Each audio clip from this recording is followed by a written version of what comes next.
Hey YouTube, it's Katrina. Welcome to day 147 of the orbit. Today I'm going to try something really cool. It's called geocaching, and I have my little GPS here, and I'm going to go find some treasure that somebody else has placed nearby. It's really cool. It's this thing, and it's like an international treasure hunt. If you go to, let me just make sure. It's www.geocaching.com. geocaching.com. Geocaching is a high-tech treasure hunting game played throughout the world by adventure seekers equipped with GPS devices. The basic idea is to locate hidden containers called geocaches outdoors and then share your experiences online. Geocaching is enjoyed by people from all age groups with a strong sense of community and support for the environment. Hide and seek a cache. So I'm going to put in my postal code, even though I could put in my actual address and then see what's the closest ones. Okay, so there's 1.2 miles from me, bird's eye, flying, like straight line, not roads. All I have to do is put in these numbers, and now it's like finding where it is, and now I'm gonna go find what it is. Basically, also, what I have to do is bring something with me, and if I can put anything in, like if I take anything from the container that's there, I have to leave something behind. So let me show you what I have. This piece of chalk, just in case it's a tube. This is cute. It's the front says, "Beauty is in the eye of the beholder," and it's a mirror inside. And then I also have this really cool tangly thing that I would untangle, but it takes so long to get it back into this little shape. Okay, so I'm off. Done. So I'm back from my adventure today, and it's funny because I was so excited to go out and go adventure seeking that I got locked out of my apartment. Isn't that fun? And yeah, but I did find it. Hooray! I found my first little geocache. It was cute. It was this little tube with a green cover, and it was inside of a tree, like a little tree knot, I guess you would say, near the ground, and there was a rock covering it.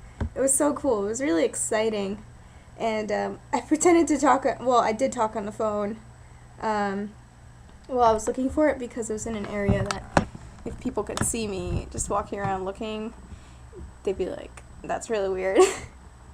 But it was so fun, and I didn't get to leave anything behind because there wasn't enough space in that. It was a tube after all.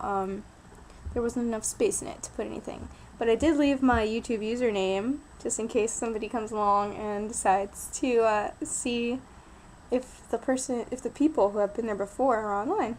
They can find me. So I would say go do it, guys. It's so cool. I'm thinking about doing one later, so I'll refrain from posting this up until I decide whether or not I'm going to go do another one tonight. And maybe I'll bring my laptop. We'll see. So I'm back. I actually did do some more geocaching today with BC. It is 9:46 right now, and after he was finished with class, we went to look at 3 more sites. The first one we found together, it was a key holder with a magnet on it attached to this metallic tube that was attached to a telephone pole. It was really cool because it was right by this playground that we had never seen before, and it was like the funnest playground ever. So I definitely want to go back there because they had this spinny thing that it was like a tilted disc, and you lay on it, and it was kind of like it was like a tilted disc but bowly kind of. This is a terrible description, and I'm just gonna have to make a video of it instead. Okay, so after that we went to another site. It was supposedly on the corner of this place right near us, but we could not find it. And apparently a few other people who have tried to find it before found it was difficult. We couldn't get it. So hopefully we'll be able to figure it out sometime when it's the daylight and we could see a little better. But it was just frustrating for us because we wanted to find it. And then we finished with a third spot. It was cool. It was in the knot of a tree. But it was high up. I would have never been able to reach it. Because, like, if I reached as high as I could possibly reach on my tippy toes, I could just barely reach the spot on the tree, but I couldn't reach inside. But BC could, because he's really tall. So, he's over 6 feet tall. But yeah, geocaching. Have you guys ever heard of it? Have you ever done it? Do you know anyone who's ever done it? I love this. This is like my new favorite hobby outside of YouTube and reading. I have a lot of hobbies, guys. Yay! Okay, guys, I'll see you later. Bye.